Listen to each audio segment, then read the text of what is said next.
दोस्तों मैं गीता गुप्ता, स्वागत है आप लोगों का मेरी आज की एक नई कहानी में। दोस्तों आज की जो कहानी है वो मुरादाबाद की है। मुरादाबाद के मूड़ा पांडे इलाके की है।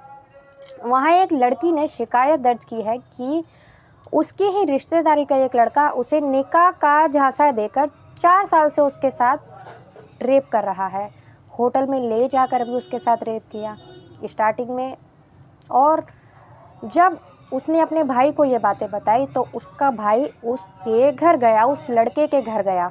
जब उसके घर गया, शिकायत करी उस लड़के के खिलाफ उसके घर वालों से, तो उसके घर वालों ने ही उसको मारा पीटा, उसके संग मारपीट की और तो और उसे वहाँ से भगा दिया, धमकी भी दी मारने की।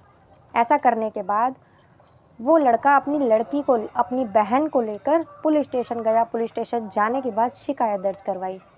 दरअसल वो जो लड़का जो उसे प्रेम के जाल में फंसाकर 4 साल से उसका रेप कर रहा है, उसके साथ संबंध बना रहा है, दरअसल वो कोई और नहीं, लड़की ने बताया, उसकी मौसी जो थी, उसकी मौसी की देवरानी का ही लड़का है। जब ये सब बताया उसने, बताने के बाद उसको गिरफ्तार किया गया। उसके यहाँ के 4 लोगों को, जिसने उसके भाई के साथ मारपीट की थी, सबको गिरफ्तार किया गया। उसने बताया कि 4 साल पहले उसने उसे अपने प्रेम जाल में फंसाया। उसकी मौसी के देवरानी के लड़के ने प्रेम जाल में फंसाने के बाद उसके साथ मतलब संबंध बनाता रहा। प्रेम जाल में फंसाने के बाद, उसके बाद फंसाने के बाद उसको फिर निकाह का झांसा दिया। निकाह का झांसा देकर 4 साल से उसके साथ संबंध बना रहा था। ज़बरदस्ती उसके साथ, ज़बरदस्ती तो नहीं कह सकते, लेकिन उसको प्रेम जाल में फंसाकर उसके साथ ऐसा कर रहा था। होटल में ले जाकर भी उसके साथ ये सब दुष्कर्म किया उसने उसके साथ, घर पर भी किया, हर तरह से।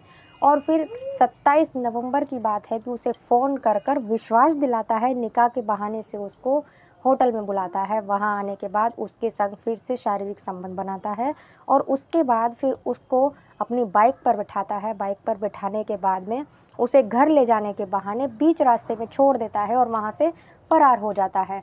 यही सब देखने के बाद वो अपने भाई से शिकायत करती है। जब उसका भाई उस लड़के के घर जाता है तो उसके भाई के साथ भी मारपीट की जाती है। मारपीट करने के बाद में जब उसका भाई फिर घर आता है, अपनी बहन को लेकर पुलिस स्टेशन जाता है।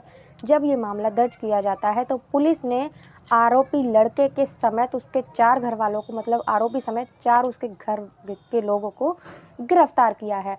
तो दोस्तों ये जो कहते हैं ना, रिश्तेदारों पर पहले कितना भरोसा किया जाता था कि रिश्तेदारों के यहाँ अपने बच्चों को छोड़ के चले जाया करते थे, अपने बच्चों को रिश्तेदारों के घर भेज दिया करते थे। लेकिन आज का ज़माना ऐसा है कि किसी पर भी विश्वास नहीं कर सकते हैं।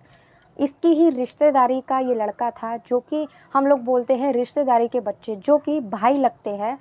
आजकल किसी पर भी विश्वास नहीं है, तो अपने बच्चों को खास करके जहाँ भी भेजें, अपने बच्चों को सोच समझ कर भेजें। पहली बात तो आजकल ज़माना ही नहीं है कि अपने बच्चों को कहीं भेजा जाए।